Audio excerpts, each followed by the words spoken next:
Opa, eu sou Alexandre Matias. Fala galera, aqui é o André Graciotti. Como é que estão as coisas por aí? Mais uma edição do Cine Ensaio, esse programa que a gente se junta para falar sobre cinema. E dessa vez a gente vai falar sobre o primeiro filme cult? É ou não é, André? Será que é? A gente aproveitou aqui na edição anterior, a gente bateu um papo sobre os clássicos, né? O que faz um clássico. E aí a gente, depois que a gente gravou, a gente ficou conversando, pô, ficamos falando de Blade Runner. Tá aí, vamos bater um papo Blade Runner. Acho que... E recentemente eu assisti o documentário o Dangerous Days, que fala do making of Blade Runner, e é um filme muito rico para se discutir, assim. Tem muitas histórias, muitas questões aí envolvidas no filme, que é legal bater esse papo. É um filme que muda a forma como a ficção científica era compreendida no cinema, né? E é um filme que, embora seja considerado um clássico hoje, não fez sucesso no primeiro momento, né? Foi um fracasso enorme, não só por conta do ET, né? A gente estava falando aqui antes da gravação, né? Que o ET dizimou todo mundo de 82, né? ET foi um arrasa quarteirão. As pessoas voltavam ao cinema com mais gente para reassistir. E aí, com isso, todos os outros filmes, qual é a lista aí? Mad Max 2, Que foi Poltergeist. um ano muito rico, de muito sci-fi. Teve Mad Max 2, O Enigma de Outro Mundo, o The Thing, de John Carpenter, outro também considerado clássico. O Poltergeist, Jornada nas Estrelas 2, Tron, Conan. Tudo foi filme que conseguiu o caminho depois no VHS mais, assim, no cinema. E é justamente isso que a gente vai falar aqui, né? Dos desdobramentos do Blade Runner, né? Que embora tenha sido uma superprodução e ao mesmo tempo estava acompanhando aí a trajetória do Ridley Scott, inglês que começou na publicidade, conseguiu se firmar com os duelistas em 75, se não me engano. Depois fez o Alien, no Brasil com o subtítulo O Oitavo Passageiro, de 79, e tinha uma expectativa muito grande sobre qual seria o próximo filme do Ridley Scott. E ele pegou esse roteiro inspirado num conto do autor de ficção científica, o Philip K. Dick. Os androides sonham com as ovelhas elétricas, e o roteiro que foi desenvolvido em cima dele se chamava Blade Runner, que era um título dado a partir de uma gíria inventada pelo William Burroughs, o poeta beat, que inventou esse termo, e resolveram trazer esse termo, que é bem sonoro e até hoje soa bem, para batizar essa adaptação desse conto do Philip K. Dick, que fala sobre um detetive, um agente, melhor dizendo, né, na leitura do Ridley Scott, que ele ganha esse ar de detetive, de cine noir,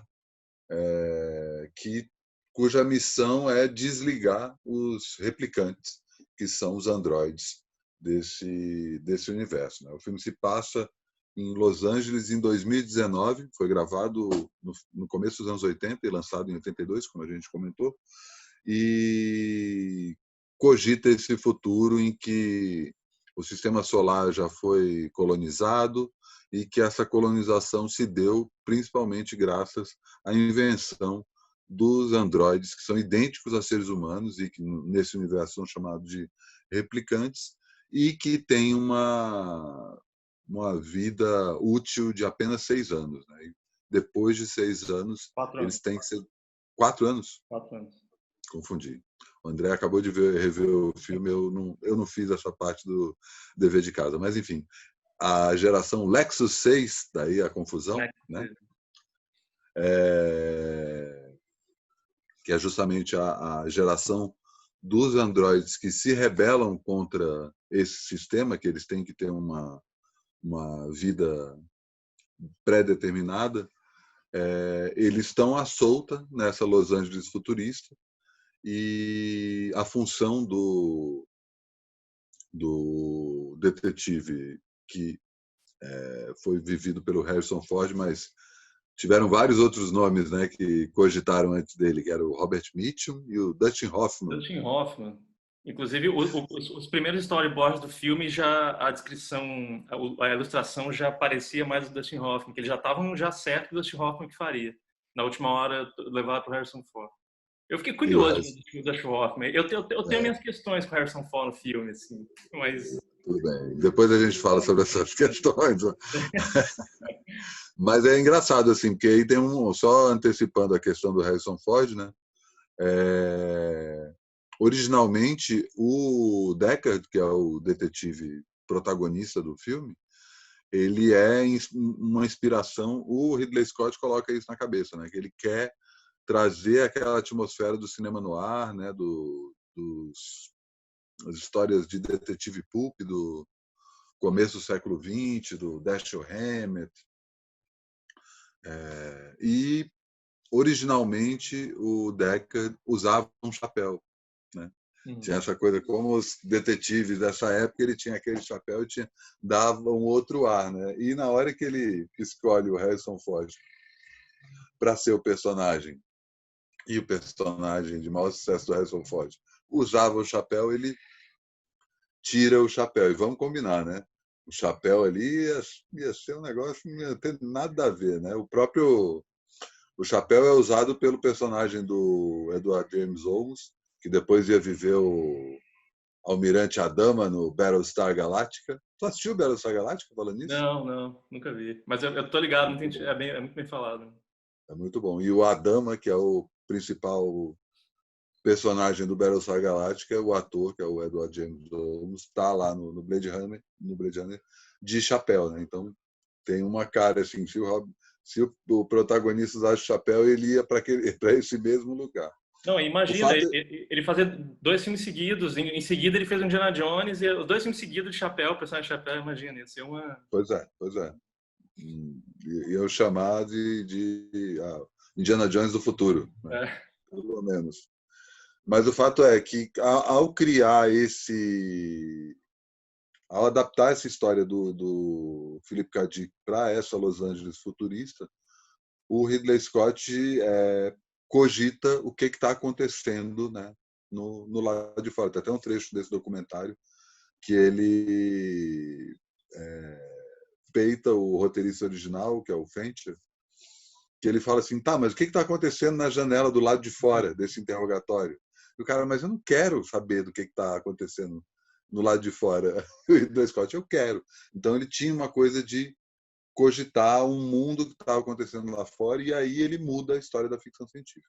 Basicamente, ao cogitar esse mundo, que é muito, apesar de distante no sentido de a gente não tem nem viagem espacial, nem androides perfeitos, mas é um mundo em que chove o tempo todo, tem uma sensação que é noite o tempo todo, então a presença do cataclisma climático está muito presente, superpopulado, gente de todas as etnias misturadas, um idioma que ninguém entende direito o que está sendo falado, que uma espécie de um idioma das ruas, né? Tem um dialeto que ele inventa, e todo esse sistema de grandes corporações que tomam conta do mundo, né? No momento ainda que, sei lá, nos anos 80, que a gente está começando a ver o início dessas megacorporações, que ainda não tinham dado saltos tão grandes, e o Ridley Scott já cogita um universo com outdoors gigantescos e propaganda para tudo quanto é lado, muito parecido com o que a gente vive hoje. Ironicamente, nenhuma das marcas que o Ridley Scott coloca como essas vão ser as grandes corporações do futuro, Panasonic, Atari, nenhuma delas conseguiu sobreviver ao século XXI. A Atari aí virou vintage. É. Não, E e não. o curioso é que, né, nos bastidores ele fala que a coisa que virou mais icônica do visual do filme, de fazer de noite com chuva e com muita fumaça, ele fala que é uma solução barata de se fazer um filme bonito. Ele admite, tipo, ao invés de filmar de dia, ele teria que ir para estúdio. Estúdio ele não gostava, ele acha que ia ser muito feio, ia se entregar, que no estúdio ele prefere filmar nas ruas, fazer chuva e fumaça o tempo todo, que ele conseguia mascarar o cenário, ele conseguiria era a solução mais barata de fazer um set, né? E tanto que o orçamento do filme é 28 milhões, assim, na época nem era tanto, assim, né? né? Para um filme hoje em dia se olha é dinheiro, mas ainda se olha parece um filme muito mais caro, assim. Sim, com certeza. Ele parece mais caro. Então, o Total. papo do valor de produção, né? Não, muito. Production value. Ele realmente parece que é mais caro do que esse dinheiro aí, se não me engano, é o dobro do Guerra nas Estrelas, que é um filme que teve um orçamento baixíssimo, principalmente por. Eu acho que o orçamento do primeiro Guerra nas Estrelas foi 13 milhões de dólares, sendo que o George Lucas investe desses 13 milhões, 9 milhões na criação da Industrial Light and Magic. E o Ridley Scott não faz isso, né? Ele não tem nenhum efeito especial de pós-produção, computadorizado, que pareça gerado por computador. Tudo é efeito especial prático, né? Tem uma coisa ou outra de sobreposição, os matte paintings, né? Aquela sobreposição de pintura Sim. para cenário, e tem de luzes, ele que já é herdado já do conhecimento que eles tiveram com Star Wars também, né? Para filmar. Exato, exato. É Mas a porque a maioria gente olha com é olhos do século. Não, mas é porque olhando com olhos do século XXI é muito fácil achar que isso aqui foi feito no computador, sendo que não existia não, é total. fazer no computador naquela época, né? Era algo. Maquete e fumaça de luz. E é engraçado você citar essa coisa da fumaça e da escuridão como formas dele não precisar mostrar o cenário inteiro, que era justamente o que faziam os filmes no ar em Uhum. relação ao baixo orçamento que eles tinham. Então eles acabavam mascarando que eles estavam fazendo cenas em diferentes partes da cidade no mesmo quarteirão desse jeito, né? Então tem uma conversa aí entre essas Sim. duas épocas. E é legal que como todo clássico, ele tem uma história muito. Ele já é mítico só pela história de bastidores, né? O Ridley Scott rejeitou o filme no começo, né? Ele disse não quando recebeu o roteiro, que ele não queria fazer duas ficções científicas em seguida, porque o Alien foi um sucesso e aí ele começou a receber um monte de roteiro e ele falou: não quero fazer outra ficção científica de cara. Ele nem era fã, né, de ficção científica. Mas ao mesmo tempo ele topou fazer Duna. Ele quer fazer o Duna. É verdade. E aí o irmão dele morreu quando eles já iam começar a filmar. E aí chamaram quem? O David Lynch para fazer o Duna. E aí foi um fracasso o Duna, né? É a mancha na carreira do David Lynch que até ele rejeita, fala que não gosta. Mas aí é uma coisa meio parecida até com o próprio Blade Runner, né? Depois a gente até faz um outro programa falando do Duna, mesmo porque tem um Duna novo vindo aí, Vai né? invadir o Villeneuve. Vai saber quando, O né, Villeneuve agora. que fez a continuação do Blade Runner. Do Ó, Blade Runner, ciclo o completo. ciclo. Mas o Duna original, o Lynch entregou um filme, acho que de 4 horas, e cortaram para 2. Então o Lynch Sim, fala ele que não teve controle nenhum no corte. E assim, traçando um paralelo aí, puxando o Duna para o Blade Runner de volta, esse foi um dos motivos do Blade Runner não ter ido bem nas bilheterias, né? Porque foi um filme muito refeito, né? Sim. É um filme que o tempo todo eles começam a usar esse recurso que não era um recurso padrão e acaba ficando a partir dos anos 80 e hoje existe como regra em qualquer superprodução norte-americana, de mostrar os filmes para o público antes do filme ter sido lançado, os testes de audiência. Uhum. E aí, com isso, não, mas não entenderam tal coisa, o que isso quer dizer, vamos mudar isso, vamos mudar aquilo. Tem a principal mácula da versão que saiu, que é justamente a narração, né, do personagem do Harrison Ford, que o próprio Harrison Ford fez a contragosto, né? Com muita Ele má não, vontade. Foi. e assim, você escuta Uhum. no tom da voz que ele não está querendo ler aquele texto. E realmente, né, em algumas cenas, principalmente, né, no mesmo documentário, tem o Frank Darabont, diretor do Sonho de Liberdade, comentando que a cena final não é a cena final propriamente dita, mas a grande cena do final do filme, né? Creio que todos que estão vendo aqui já assistiram Blade Runner. Se você não assistiu, essa é a hora de parar de ver, mas enfim, não é uma coisa que macula o filme. Mas o fato é, na última cena do personagem do Rutger Hauer, o replicante que está sendo perseguido pelo Harrison Ford, ele faz todo o discurso que é improvisado, né? Isso não estava no roteiro original, é O o ator próprio ator, que fala, e assim, também é outra coisa, o quanto que o personagem, o Roy, né, que é o replicante feito pelo Rutger é criado pelo Rutger, né? Porque originalmente ele era um personagem frio e robótico, né? E ele coloca um elemento humano, coloca humor, coloca sexualidade, enfim, várias outras coisas que você não associa com o robô. E esse discurso final, que ele fala que viu muitas coisas e que essas coisas vão sumir como lágrimas na chuva, ele fala isso durante uma chuva. Logo em seguida entra o discurso do Harrison Ford.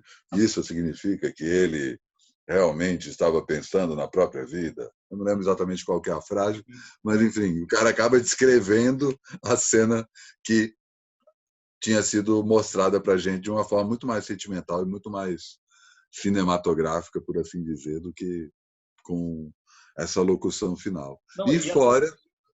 fala. Termina, diga lá. Não, fora o final feliz, né? A cena que é outra alteração que o estúdio pede pro diretor, que eles acham que o filme é todo sombrio, né? O filme é o tempo todo, assim, não tem um raio de sol, não tem um sorriso. Quando tem sorriso é cínico, é irônico. É um filme pesado. Ele muda, inclusive, esse parâmetro no cinema como um todo. Não só ele, mas ele é um reflexo de uma transição de uma época que a gente sai de um cinema que era um pouco mais para cima para um cinema essencialmente duro, deprimido e opressor, né? E o estúdio fala, não, mas tem que ter um final feliz, tem que terminar isso de uma forma mais solar. E aí a gente vê as únicas cenas em que o sol aparece no filme, que é quando o personagem do Harrison Ford sai com a personagem da Shan Yong, a Rachel, e os dois vivem felizes para sempre. Tem um voice-over ridículo falando enquanto eles estão indo embora no carro com a floresta passando, e o Ridley Scott tem a grande sacada de falar, cara, eu não vou conseguir filmar cenas aéreas aí sem gastar tanto dinheiro. O Kubrick acabou de fazer o Iluminado. Ele só aquela primeira cena, para ele pegar aquela primeira cena do Iluminado, ele deve ter filmado muita coisa. E aí o pessoal da produção liga para o Kubrick fala, não usando nenhuma cena do Iluminado, pode pegar. E tinha 17 horas de sobrevoo, e um trecho dessas 17 horas acaba aparecendo no final do Blade Runner, que não é o final original. Né? Você ia comentar? Não, você tinha comentado do ator, do Rutger Hauer, que como ele construiu o personagem, e inclusive até o visual, parece que foi sugestão dele, do cabelo, e até o pombo, a história do pombo também. Ele pegou o pombo na hora, assim, pausou perto dele e falou pro Ridley Scott, o que você acha? Acho que representa a humanidade dele, morrer como não. E o Ridley Scott só queria acabar logo a cena. Tá, vai, filma logo. Já estava amanhecendo, eles filmavam assim de madrugada, foi uma filmagem super exaustiva. Todo mundo nas entrevistas disse que foi, nossa, foi sofrido, e o Ridley Scott é difícil. E você vê nas entrevistas dele, ele tem cara de ser muito escrotão, assim. Ele é muito difícil, ele se acha muito, assim. Ele fala, não, mas eu não gosto de discutir. Ele fala, o diretor, ele fala exatamente com as palavras, eu não gosto de discussão, eu sei o que eu quero. O diretor dirige. E uma outra coisa que você comentou, é um filme que foi muito refeito. E engraçado que acho que ele foi refeito desde o começo, né? Até na primeira ideias, até na adaptação, a forma como eles adaptaram, mudaram várias coisas do romance original. E o primeiro roteiro, que a primeira versão era do... Como é que é o nome? Você citou o nome dele aí? O Fancher. Hampton Fancher. Hampton Fancher. E que ele escreveu, ficou meses e meses discutindo com o Ridley Scott, tal coisa, só que eles iam mudando, toda hora eles iam mudando alguma coisa, e ele também era um cara com temperamento difícil, de que ele não aceitava, achava ruim. E aí uma hora o estúdio falou, então vamos chamar outra pessoa para escrever em cima, que é chamar o David Peoples lá, que para dar um outro ar, tanto que a cena inicial da entrevista acho que foi ideia dele, a cena final também, essa cena final do Pombo. O Fincher agora ele diz ele que não, ele melhorou o filme, mas na época foi difícil assim aceitar isso. E, E, enfim, entrar um outro autorista no lugar de um trabalho seu que você já está levando a meses e tal. Então, e é curioso isso, o filme o tempo todo está sendo refeito. Aí, a partir do momento que ele está pronto, eles assistem o filme e falam, putz, tá meio difícil, os executivos pediram coisa. Aí o teste de screening exige refilmagem, exige... O filme está sendo mexido, até o Final Cut ele está sendo mexido, né? Até saiu o Final Cut, que é de 2006. 6. É um filme que ele tá sendo mexido, assim, é muito doido essa história. Por isso que é um fato muito curioso na história do cinema, que ele está sendo mexido e remexido desde dos pilares do filme até ao que ele é na mídia que ele é no final, ele está sendo alterado, assim. E E aí, nada disso afetou o status dele como clássico, né? na verdade, logo que ele é lançado, né, nessa versão que eles achavam que era a versão final, o filme bomba, né? O filme é um fracasso gigantesco, tem uma expectativa muito grande por causa de todos os envolvidos, né? Além de todos esses nomes que a gente citou. O Rutger Hauer, inclusive, até um comentário rápido sobre esse estilo dele é muito porque o cara é um ator europeu, né? É um cara que trabalha com outro tipo de cinema. Você vai ver a filmografia do Rutger Hauer anterior, são filmes de arte mesmo, são filmes que não tem nada a ver com os filmes. E ele pega, depois desse, ele faz o A Morte Pede Carona, que acaba consolidando ele como um dos grandes nomes ali do novo cinema norte-americano. E a gente também não custa lembrar que tem a trilha sonora do Vangelis, que também é não só marcante, como tão clássica quanto o filme. E eles colocavam no Mas set, né? Eles botavam alto-falante no set com a trilha para dar o clima, muito foda. e o Vangelis compõe a música a partir do filme, né? Tem Uhum. toda uma coisa que o Ridley Scott comenta que ele foi no estúdio e ele viu o Vangelis compondo. Ele queria que o Ridley Scott visse ele compondo a cena, a música a partir dele assistindo a cena pela primeira vez. Então, quando aparece uma determinada coisa, ele coloca um elemento e tal. Enfim, são vários nomes envolvidos que acabam deixando e criando uma expectativa muito grande sobre esse novo filme que chega no cinema e é um fracasso gigantesco. A crítica não entende, desce o cacete, fala mal mesmo. São poucas as críticas que elogiam, e quando elogiam alguns aspectos, nunca falam do filme como um todo. E o filme fracassa, né? Só que as pessoas começam a se perguntar o que poderia ter feito o filme fracassar. E a partir disso, tem toda essa discussão sobre o quanto que o filme foi sendo mudado nos seus bastidores. Então, cria-se aí uma espécie de uma lenda urbana, a princípio focado em Hollywood, em quem cobre cinema, né? Aquela coisa, trabalha com os bastidores, de que o Blade Runner que foi lançado no cinema era um filme bem diferente do Blade Runner que o Ridley Scott tinha em mente, e cogita a possibilidade, que no primeiro filme sequer é aventada, de que o personagem do Harrison Ford poderia ser ele mesmo, um replicante. Só que aí acontece que o filme é lançado no começo dos anos 80, numa época em que nos Estados Unidos duas novidades tecnológicas aparecem. Primeiro é o videocassete, todo o sistema de você poder assistir um filme em casa depois que ele foi lançado. Isso não existia. Isso hoje que a gente toma como padrão de pegar um filme para ver agora à noite, seja assistir no Netflix, seja pegar o DVD e tal. Isso não existia. O único lugar que você conseguia assistir filmes era no cinema ou quando reprisava na televisão anos depois, né? Essa janela do intervalo entre o lançamento do filme e a ida dele para a televisão aberta diminuiu muito, justamente por conta, primeiro, do lançamento do videocassete e depois do lançamento da TV por assinatura. Esses dois formatos permitiram que as pessoas pudessem revisitar o Blade Runner e tentar entender por que aquele filme, que tinha um ator tão bem sucedido, dirigido por um diretor tão bem sucedido, que ambos fizeram coisas legais depois daquilo, o que tinha acontecido, né? O próprio fracasso do filme no cinema foi responsável por muita gente não tê-lo assistido, né? Porque ele saiu de cartaz em pouco tempo, então muita gente soube do filme, mas quando foi para o cinema já não tinha, o filme já não estava passando. É bom lembrar que a gente está falando de uma época bem diferente da atual, que a gente não tem esse sistema de um filme sendo lançado ao mesmo tempo em vários lugares. Isso é algo que começa principalmente a partir do Guerra nas Estrelas, né? E a gente estava naquele momento em que a indústria do blockbuster ainda estava sendo montada, não era nem tinha toda essa lógica de cadeia de cinema que um filme podia ficar tantas semanas numa determinada cadeia de salas de cinema. E aí as pessoas aos poucos começam a descobrir esse filme, ao mesmo tempo em que o sucesso do Blade Runner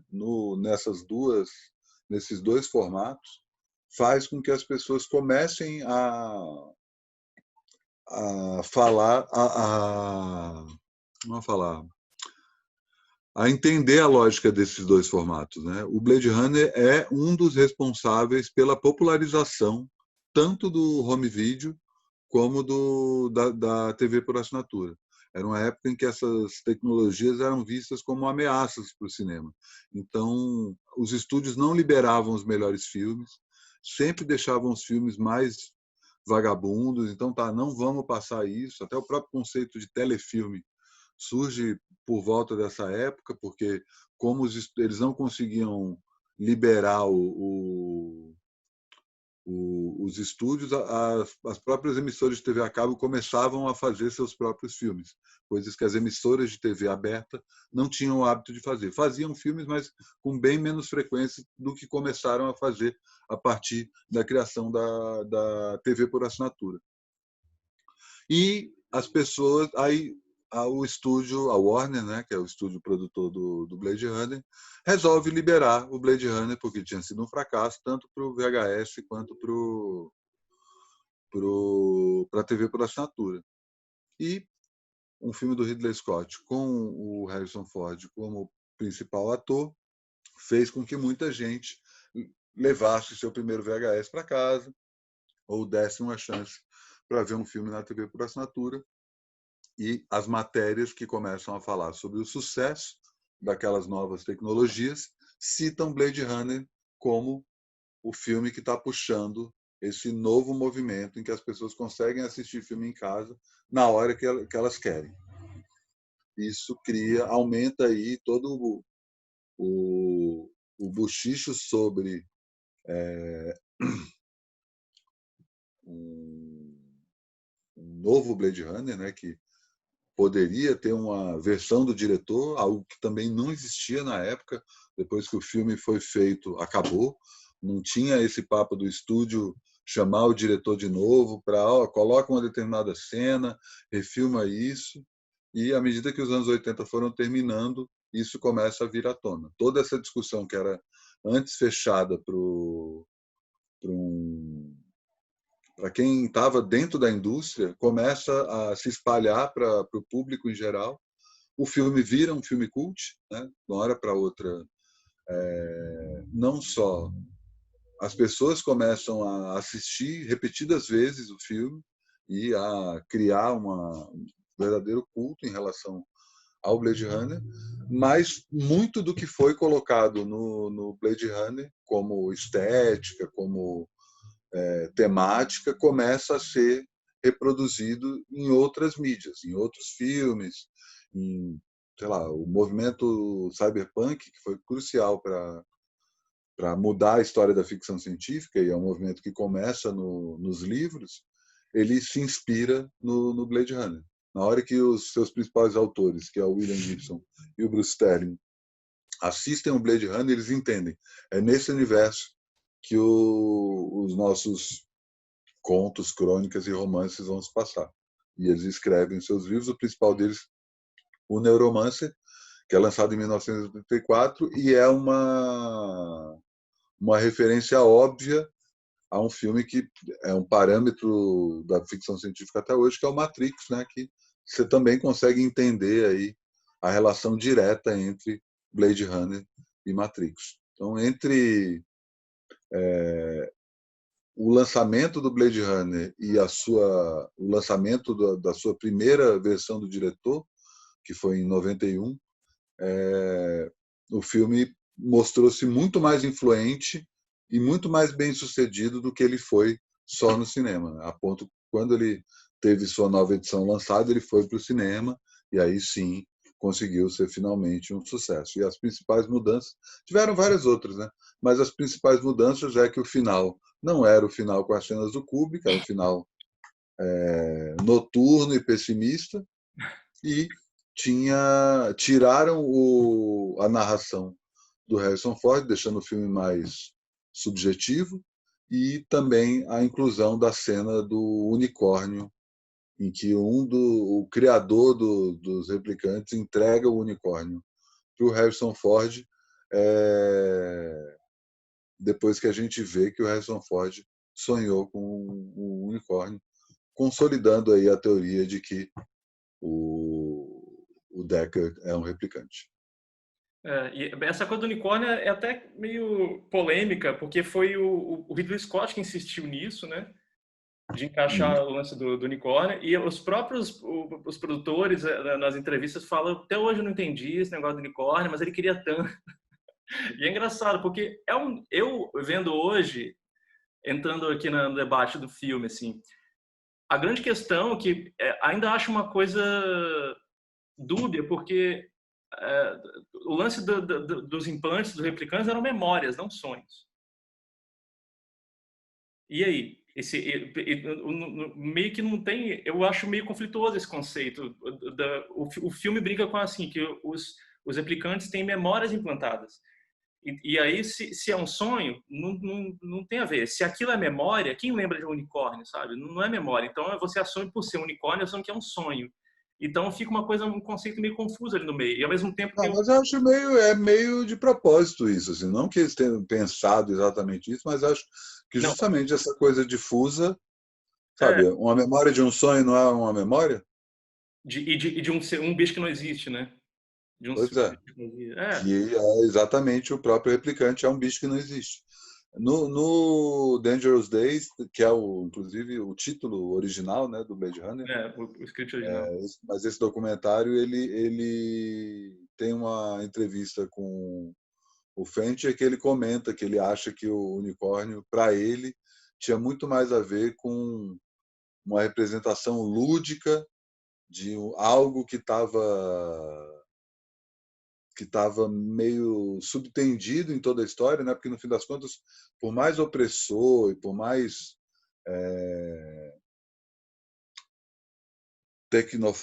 tecnófilo e sei lá, essa coisa de corporação, né? O Blade Runner tem esse aspecto pesado, mas como os principais livros do Philip K. Dick, ele fala sobre a alma, né? Ele fala sobre a natureza do que é ser humano, né? Essa é a grande pergunta. E aí o Fincher tem essa visão sobre o unicórnio, que o unicórnio é muito mais uma coisa em relação ao lúdico que existe no ser humano do que propriamente um implante de uma memória ou de um sonho. Não, pode ser, pode ser. Tem todo o lance dos origamis também, que no filme não está muito bem, não é nem explicada a palavra, mas não está muito bem inserido. O cara fica fazendo origami lá, né? Enfim, é muito solto esses conceitos, talvez propositalmente, mas é por isso que eu nunca achei muito relevante essa discussão se ele era ou não replicante. Eu acho muito mais legal ele ser humano, na verdade. Acho que a história é mais rica ele sendo humano. Tanto que na continuação, a continuação assume que ele é humano, né? O 2049. Não é? É? Não sei. Eles não mencionam nada, mas o fato dele estar velho, ele tá mais velho. Aí tem gente que fala, não, mas ele é um replicante mais antigo, só os Nexus 6 que tem esse tempo de 4 anos de vida. Sei, mas aí se ele tem filho, aí tem toda a discussão do filho do segundo filme, né? Pois é, exatamente. Que o Mas filho eu acho mais rico poderia. como humano. Porque senão todo mundo no filme é replicante, todo mundo é androide no filme.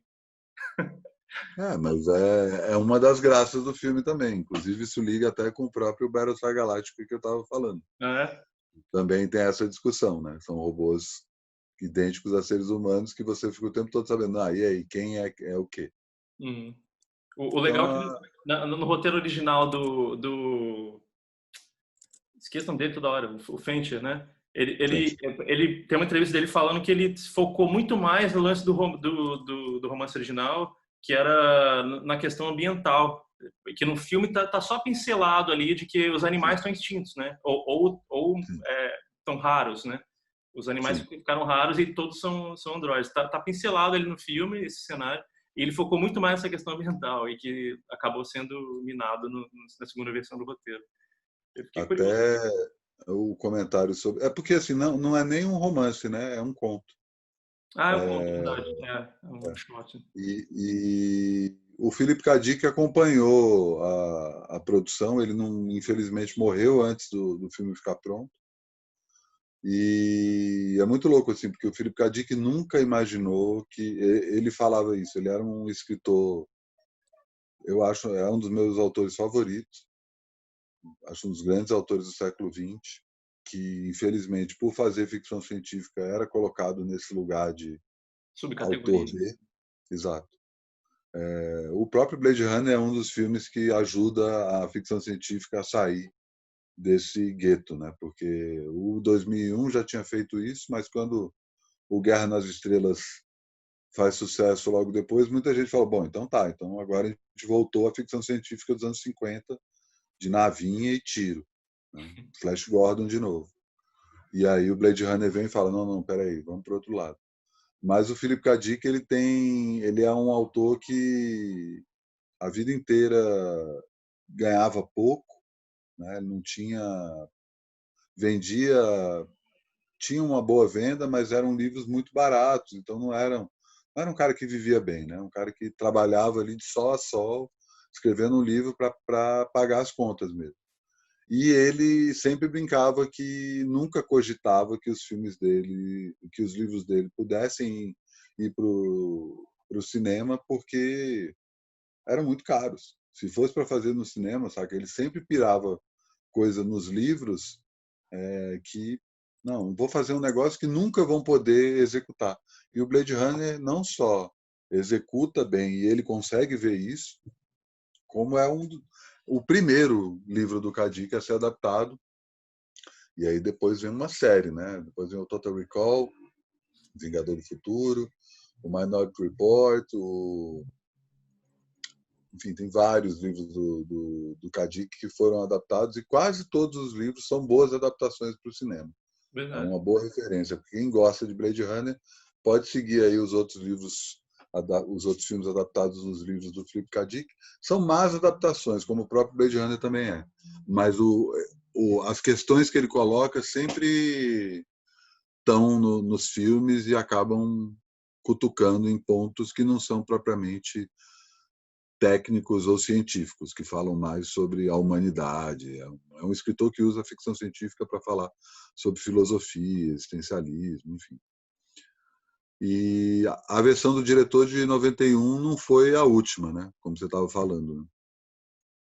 Aliás, a versão do Netflix é a versão final? É a Final Cut. E a Final Cut eu não sabia. Eles refilmaram até algumas coisas no sentido de a cena que a replicante que morre quebrando espelho, que o Deca dá tiro, ela morre quebrando espelho, ficou infame porque dá para é muito visível que é um dublê com uma peruca muito tosca. E aí, o que eles fizeram? Eles chamaram a atriz original, já mais velha mesmo, escanearam o rosto dela, colocaram no lugar, mexeram digitalmente na peruca e ficou bonitinha a imagem lá, agora sim. Consertaram isso. E tem uma cena também que o áudio original ficou fora de sincronia, uma cena do Harrison Ford, que eu acho que ele dublou por cima depois, né? E estava meio fora de sincronia e ficou assim durante anos. E aí, o que eles fizeram? Como eles não conseguiram chamar o Harrison Ford, eles chamaram o filho dele para escanear o rosto do filho dele para botar na cena e sincronizar o lábio direito. Olha que doideira. Caralho, Além de caralho. consertar a cena do pombo, que no filme original o pombo voa tá de dia. Quando corta assim, tá amanhecendo. E, e o próprio Ridley Scott falou, ficou assim mesmo, e beleza. E aí eles consertaram isso agora na versão do Final Cut, botaram Agora não, né? finalmente. 2006 ou 2007, né? É. Não, é Foi bonita, a versão bonita e assim, botaram em Full HD, a imagem é foda, assim. Vai até E sair. tem um filtro, né? Tem um filtro meio verde, né? Puxaram pro verde um pouco o filtro. Muita gente critica isso, mas acho que tudo bem, não é nada que interfere. Acho que Eu só acho assim, que o filtro verde é uma das características do Matrix, né? Um filme acaba que inspirou e aí acaba sendo essa coisa meio... O Joe meio. Cocker que inspira o Bruce Springsteen que inspira o Joe Cocker, saca? Sim, pode crer. Mas é bem sutil, não acho nada muito prejudicial, não. Mas o filme, eu só acho que hoje em dia tem uma questão que eu ia falar do Harrison Ford. Ali você vê muito que é uma época que o Harrison Ford era um ator lista A de Hollywood, assim, mas que ele fazia sempre o mesmo tipo, né? O tipo cafajeste, sabe? Mas ele não tem outro tipo, né? Não tem. Mas porque essa É época tipo o Jack estabeleceu. Nicholson. Não, mas Jack Nicholson vai, ele já fez o Coringa, pô, ele já teve mais um escopo maior de atuações, de personagens. O Harrison Ford é O sempre Harrison esse Ford cara. não é um grande ator, né? Quem? O Harrison Ford não é um grande ator, né? Não, ele deu sorte que ele só pegou filme bom numa época da carreira Pois e é. se estabeleceu. Mas a questão que esse filme deixa muito evidente é uma época que esse tipo de persona do ator que se coloca na tela, como o cafajeste, o cara que é meio assim, era muito comum e era muito vangloriado, assim, era desejável até para os atores, para os protagonistas, para as estrelas dos filmes. E aí, o que torna aquela cena do sexo deles muito mais problemático hoje em dia, sabe? Que é muito bizarro aquela cena. É muito bizarro. Sim. No documentário eles até falam, não, na cena original era mais longa e tinha mais sensualidade. Parecia eles tirando a roupa, ela tirava a roupa dele, botava a mão na coxa dela, não sei o quê. Mas, gente, não melhora, assim. Ainda tem essa coisa violenta e que pô, é um abuso sexual aquilo ali, sabe? Não tem desculpa, assim. É uma coisa que, mesmo na época, era meio complicado. E aí tem até um canal no YouTube de um cara chamado Pop Culture Detective, que ele analisa só representações de masculinidades na cultura pop. É muito bom, assim. E ele cita o Harrison Ford dessa época, Star Wars, Blade Runner e Indiana Jones, justamente a época topo dele, de como todos os personagens dele eram o mesmo tipo de cafajeste abusivo com mulheres, assim. E Uhum. como isso era o que era o sensual, o cara gostosão, o personagem que se buscava na época. Mas isso é o cowboy, é o James Bond, né? Sim, sim, claro. Mas que o Harrison Ford, ele Encarna. impersonava esse tipo de coisa sempre e era ok, era normal. Hoje em dia eu acho que já choca um pouco mais, sabe? O Star Wars também Sim. tem uma cena que ele empurra a Leia e ela fala não e ele empurra de volta, sabe? Tem umas coisas assim. O Indiana Jones, ele joga o laço e puxa a mulher quando ela vai embora, sabe? Tem umas coisas bem bizarras, assim, que a gente aceitou Uhum. porque na época é normal, sabe? Então o Blade Runner Sim. tem essa questão e que eu acho que ele traz esse ar para o personagem que, não sei, eu acho talvez um personagem que falta um pouco de textura. É um filme tanto de textura, sabe? Tudo tem tanta vibra tanto, o filme é aquele mundo, que eu acho que o protagonista é meio que apenas Mas um. eu acho que daí essa que é a graça da questão dele ser ou não Talvez, replicante. talvez. É só Sabe? Eu porque acho ele que se esse que é o negócio, saca? Tipo, é isso, a gente vê o personagem do Ruth Howell, ele tem muito mais nuances e muito mais profundidade, e ele é um robô. Enquanto o personagem humano, não é né, nada. e tipo, era uma coisa que comentavam inclusive antes da versão do diretor, é que o tom monocórdico do voice-over, né, da Uhum. narração, era um contraponto ao lado não robótico do Android vivido pelo Howard. O fato se não fosse o VHS e a TV por assinatura, Blade Runner não se tornaria o primeiro filme cult em larga escala. Eu acho que a questão não é se ele é o primeiro filme cult ou não. Como a gente estava falando antes de começar a gravar, né? Eu até mencionei, vale falar isso ao vivo. O Nosferatu, do Murnau, foi considerado um filme cult porque foi considerado um plágio do Drácula, do Bram Stoker, e a viúva do Bram Stoker resolveu processá-lo, não só o estúdio que produziu o filme, como destruir todas as cópias do Nosferatu. E durante 30, 40 anos, quem quisesse ver o Nosferatu tinha que descobrir quem tinha uma cópia daquele filme. Então ele acabou se tornando um filme cult no começo do século XX. Outros apareceram, né? Tem toda aquela coisa do filme cult, tão ruim que é bom, né? Que você pega o Plano 9 do Espaço Sideral, do Ed Wood, o próprio Rocky Horror Picture Show, The Room, né? The Room posterior, né, de 2003, que deu aquele filme do... Como é que é o nome do filme de James Franco? O Hã? artista... O filme do James Franco sobre The Room? É o artista do desastre. O artista do desastre. Disaster Ele Artist. recria o filme, né? É muito bom. Você viu o The Room? Vi. É horrível. Aguentei, é muito. Realmente tão ruim que chega a ser engraçado, assim. Hermes e Mas, Renato. mas o pior filme de todos os tempos, para mim, não tem para ninguém, cara. Batman vs Super-Homem. Olha, Que agora filme você mexeu horroroso, no cara. vespeiro aí. Se Que preparem. filme horroroso. Mas isso aí deixa para próximo. É uma tragédia. Mas é isso, a gente puxou esse papo aqui sobre Blade Runner, também esperando que quem não assistiu assista, e também para discutir outras coisas que vão além do que simplesmente aparece na tela do cinema. Né? Falar um pouco de bastidor, de como o mercado acaba influenciando a arte e vice-versa, enfim. A gente vai trazer esse tipo de discussão. E lembrando aí que, se você está vendo esse vídeo ainda em julho de 2020, eu e o André estamos fazendo um curso na Casa Guilherme de Almeida, aqui em São Paulo, um curso online, claro, chamado O Fim do Futuro, que junta uma série de filmes produzidos a partir dos anos 80 que mudam a nossa concepção do que era o futuro.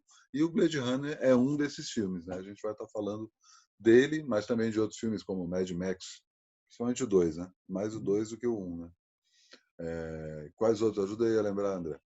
Que outros filmes que a gente vai falar mais? Kira, Matrix, por aí vai. Enfim, Gataca, É. não só filmes dos anos 80, né? Fuga de Nova York, enfim. Como a gente vai defender uma teoria que a ideia de futuro acabou a partir desses filmes, né? Que o futuro chegou e chega opressor, mesmo que nos anos 80, falando sobre filmes que vão se passar nessa época que a gente está vivendo. As inscrições para esse curso são gratuitas, então se você está vendo esse vídeo antes de julho de 2020, antes de agosto de 2020, que é quando a gente faz esse curso, tem um link aqui na descrição do vídeo, você clica lá e faz sua inscrição, e pode ser que o curso tenha uma outra versão. Então, se você está vendo isso depois de agosto de 2020, entra no site da Casa Guilherme e procura lá por Fim do Futuro, que eventualmente a gente tem uma nova edição disso. Certo? É isso, né, André? É isso aí. Guardamos. Maravilha. Mais um Cine Ensaio. Até o próximo. Valeu, gente. Até a próxima. Valeu.